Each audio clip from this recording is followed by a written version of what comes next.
Ya, Assalamualaikum warahmatullahi wabarakatuh. Perkenalkan, nama saya Rizka Nurul Hazami dari manajemen A. Di sini saya akan sedikit menjelaskan tentang materi tentang kepribadian dan emosi dari mata kuliah perilaku organisasi. Yang pertama yaitu, apa sih itu kepribadian? Kepribadian adalah keseluruhan cara yang digunakan oleh seseorang dalam bereaksi dan berinteraksi dengan orang lain. Pola perilaku, pikiran, dan emosi yang unik dan relatif stabil yang ditunjukkan oleh seseorang.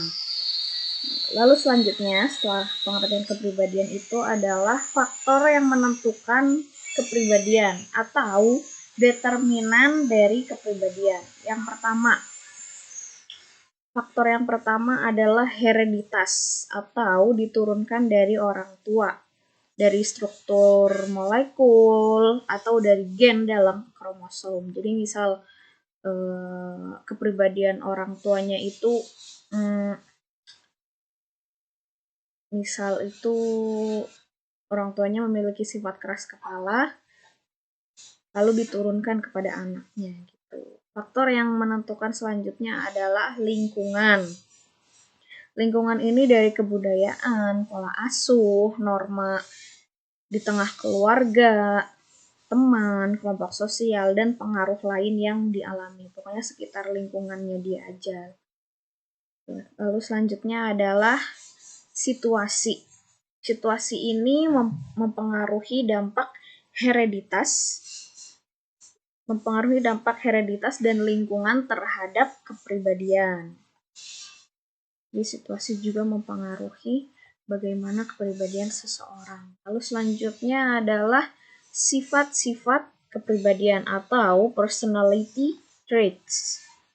Yang pertama yaitu ciri-ciri menetap yang menjelaskan perilaku seseorang. Lalu yang kedua, semakin konsisten ciri-ciri tersebut dan semakin sering muncul dalam situasi yang berbeda-beda, maka makin penting pula sifat-sifat ini dalam menjelaskan diri seseorang. Jadi semakin sering sifat tersebut muncul ketika dalam berbagai situasi, maka sifat-sifat ini juga semakin menjelaskan tentang diri seseorang. Selanjutnya adalah tipe indikator Myers-Briggs, tipe indikator kepribadian gitu ya. Yang pertama yaitu berdasarkan preferensi pengambilan keputusan. Untuk preferensi pengambilan keputusan ini ada dua tipe indikator, yaitu feeling dan thinking. Feeling atau menggunakan perasaan, dan thinking itu menggunakan pikiran atau logika gitu. Lalu selanjutnya adalah gaya pengambilan keputusan. Gaya pengambilan keputusan itu juga ada dua. Yang pertama yaitu perseptif dan judgmental. Perseptif itu kayak dari berbagai perspektif. Judgmental itu kayak pendapat kita pribadi terhadap keputusan tersebut. Lalu yang selanjutnya adalah tipe interaksi sosial. Ada dua tipe interaksi sosial, yaitu extrovert dan introvert. Extrovert itu seseorang yang lebih menyukai dalam keadaan ramai, lebih menyukai banyak orang. Gitu. Kalau introvert yaitu seseorang yang lebih menyukai berkegiatan sendiri atau dia lebih suka menyendiri. Lalu yang selanjutnya adalah preferensi dalam memperoleh data. Preferensi dalam memperoleh data juga memiliki dua tipe indikator, yaitu sensing dan intuitif. Lalu yang selanjutnya yaitu cara menilai kepribadian. Cara menilai kepribadian ini ada 3 cara. Yang pertama yaitu survei mandiri atau berdasarkan pendapat kita pribadi. Yang kedua yaitu survei peringkat oleh pengamat. Lalu yang ketiga adalah ukuran proyeksi. Kepribadian ini sendiri dibagi menjadi beberapa, yaitu yang pertama kepribadian tipe A. Kepribadian tipe A ini memiliki pribadi yang bergerak, berjalan dan makan dengan cepat atau bergegas. Jadi orangnya pengen cepat-cepat. Yang kedua, merasa tidak sabar dengan irama atau kecepatan dari kebanyakan peristiwa kejadian. Dia tidak nyaman dengan irama atau kecepatan dari kebanyakan kejadian yang dia alami. Yang ketiga adalah berusaha berpikir tentang atau melakukan dua hal atau lebih sekaligus, multitasking ya. Lalu yang keempat adalah tidak dapat menikmati waktu luang. Jadi dia mungkin pengennya berkegiatan terus, bekerja terus. Lalu yang kelima adalah terobsesi dengan angka-angka, mengukur segala sesuatu, mengukur keberhasilan mereka dari apa yang mereka peroleh. Lalu selanjutnya yaitu kepribadian tipe B. Kepribadian tipe B ini, mereka ini tidak pernah menderita karena waktu dan ketidaksabaran. Jadi bisa dibilang mereka ini lagi flow gitu ya, santai gitu dalam menjalani hidup. Yang kedua adalah merasa tidak perlu menunjukkan atau membicarakan keberhasilan atau prestasi mereka kecuali situasi mengharuskan mereka melakukannya. Jadi mereka nggak suka pamer. Lalu yang ketiga adalah bermain untuk bergembira dan relaksasi, ketimbang menunjukkan keunggulan mereka dengan segala cara. Mereka tidak ambisius dan mereka tidak kompetitif. Lalu selanjutnya adalah dapat bersikap santai tanpa merasa bersalah. Ya, mereka terlalu santai.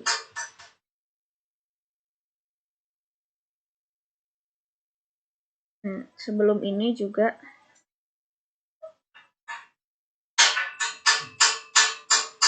di kepribadian itu ada yang namanya Holland's Theory of Personality, job fit, atau pekerjaan berdasarkan kepribadiannya menurut teori Holland gitu. Yang pertama yaitu tipe realistik.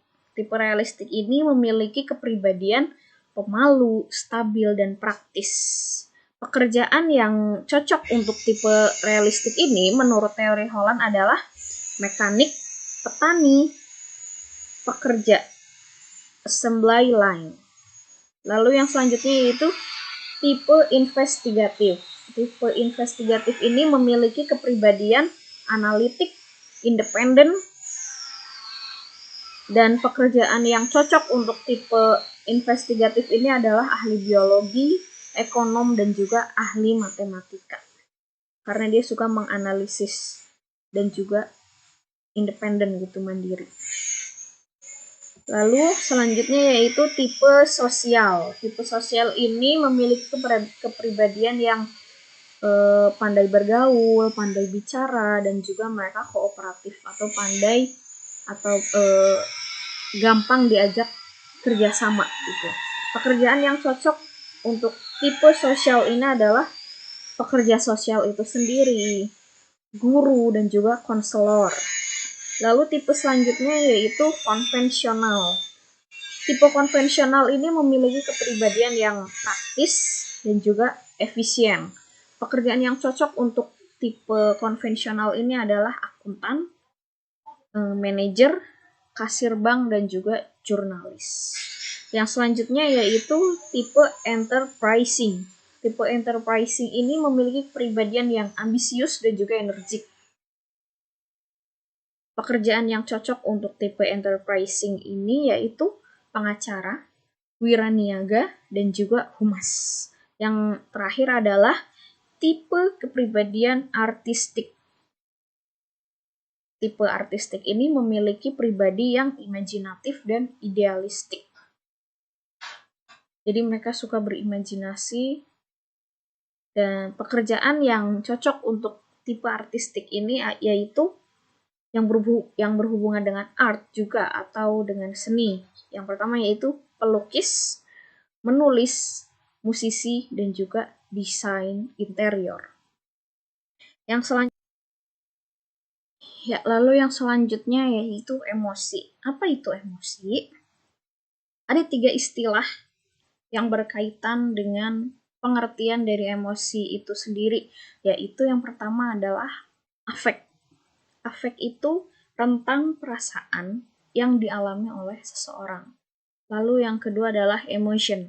Emotion itu perasaan yang mendalam atau yang intens yang diarahkan kepada seseorang atau sesuatu. Lalu yang ketiga adalah mood. Mood itu perasaan yang cenderung kurang mendalam ketimbang emosi dan tanpa stimulus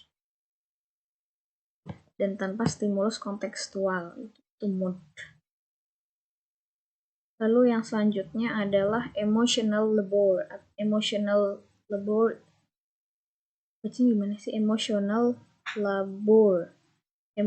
labor itu situasi ketika seseorang karyawan mengekspresikan emosi yang organizationally desired selama berlangsungnya interaksi interpersonal. Organizationally desired itu yang diizinkan oleh organisasi itu sendiri. Sikap yang diizinkan oleh pekerjaannya gitu. Setiap karyawan harus mengerahkan tenaga fisik dan mental pada saat ia membawa tubuh dan kemampuan kognitifnya ke dalam pekerjaan. Tapi kebanyakan pekerjaan juga membutuhkan tenaga emosional. Dalam kata lain, emotional labor merupakan kemampuan individu dalam melakukan kontrol untuk mengelola emosi dengan menampilkannya secara profesional sesuai dengan tuntutan organisasi. Gitu. Jadi ketika misal sebenarnya emosi dia itu sedang sedih gitu, tapi karena tuntutan pekerjaan dia tampil di hadapan orang atau di hadapan klien, dia harus menunjukkan profesionalitas. Dia tidak boleh menunjukkan kesedihannya itu, emosionalnya itu. Seperti itu. Lalu selanjutnya adalah veiled emotion versus displayed emotion. Veiled emotion itu apa sih? Veiled emotion itu emosi sesungguhnya dari seseorang. Emosi yang benar-benar sedang dia rasakan saat itu. Lalu displayed emotion itu emosi yang organizationally required atau seperti emotion labor tadi dan dianggap tepat dalam sebuah pekerjaan tertentu. Atau displayed, dalam kata lain displayed emosi itu emosi yang harus dipenuhi oleh pekerja atas suatu jabatan yang ia duduki, atau kata lain adalah emosi karena tuntutan pekerjaan. Itu. Lalu selanjutnya itu surface acting. Surface acting itu menyembunyikan perasaan terdalam seseorang dan menghilangkan ekspresi-ekspresi emosional sebagai respon terhadap aturan-aturan penampilan seperti yang sudah dijelaskan tadi tentang emotional labor.